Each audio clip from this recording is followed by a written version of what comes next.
girl paid $500 a night. All I had to do was sleep. At first, I thought it was weird. Some rich people think, right?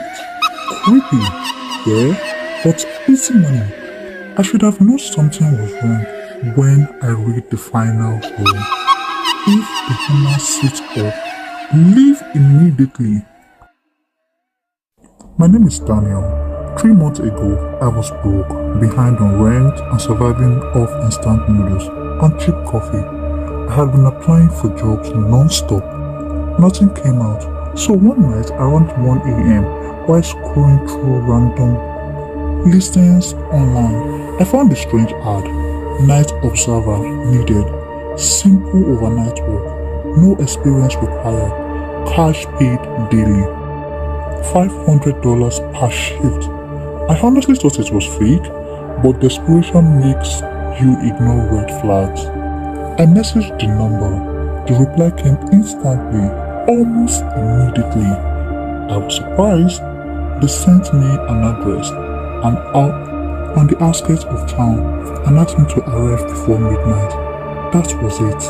No interview, no question, just don't be late.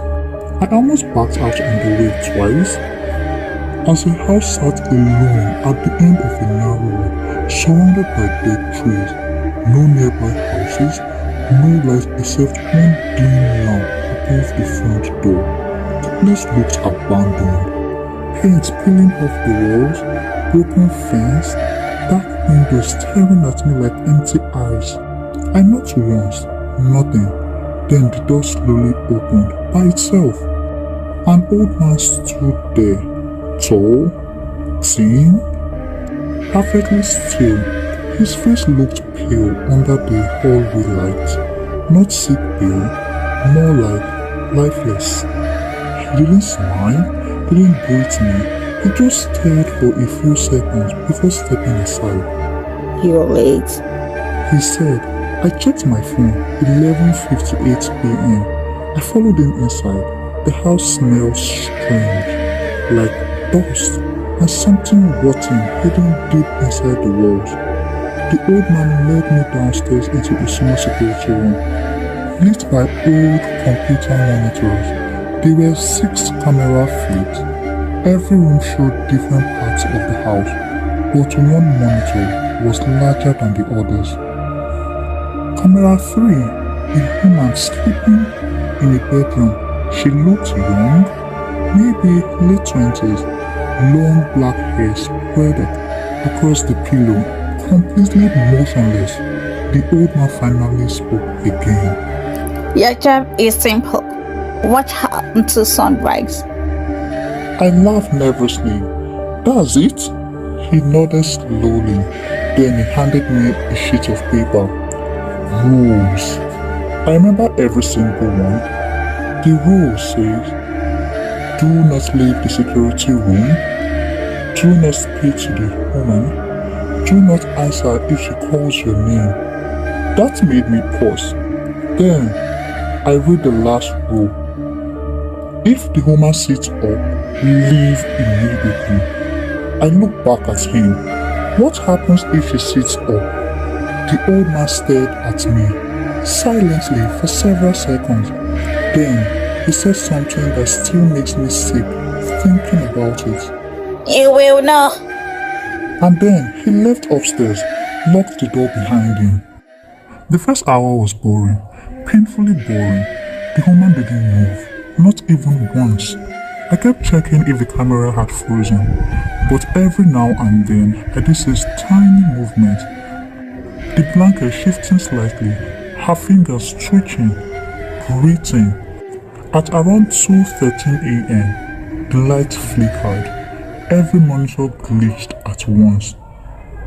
Static flooded the screens, then they returned, except camera 3 looked different. The bedroom seemed darker somehow. I leaned closer. That was when I noticed something strange. The woman's eyes were open. I froze. She was staring directly into the camera. My stomach dropped instantly. I grabbed the roof sheet again, but nothing mentioned her opening eyes. only sitting up. Maybe this was normal, or maybe I was overreacting. Then she smiled. Not a normal smile. Too wide. Too still. Like someone pretending to understand how humans smile. I nearly got up right away. Then suddenly, all the monitors shut off. Complete darkness. The room became silent. No hum from the machines, no sound from the house, nothing. Then I heard it. Footsteps upstairs, slowly, dragging. I held my breath. The monitor flickered back on. Every camera feed was empty, except camera 3. The bed was empty too. The woman was gone. I felt eyes crawl up my spine. I kept staring at the screens, trying to see movement somewhere in the house. Then, one camera changed, camera 2. And that's the hallway camera outside the security room. The woman stood there, motionless. Her head tilted slightly, smiling. I couldn't breathe. She was outside the door. Then came the knocking, soft at first, soft tap. My blood froze. I never told anyone my name. Daniel, let me in. Her voice sounded wrong, like multiple voices speaking together slightly out of sync. I backed away from the door. The knocking became harder. Bang! Then silence. Complete silence. I looked back at the monitor. The hallway was empty again. I thought it was over. Then camera 3 turned back on by itself. The woman was back in bed, sleeping normally, like nothing happened. I didn't understand what just happened. Then, at 3:47 a.m., the old intercom beside me crackled the light. The old man's voice whispered through static. Don't fall asleep. I shouted into the speaker, "What is she?"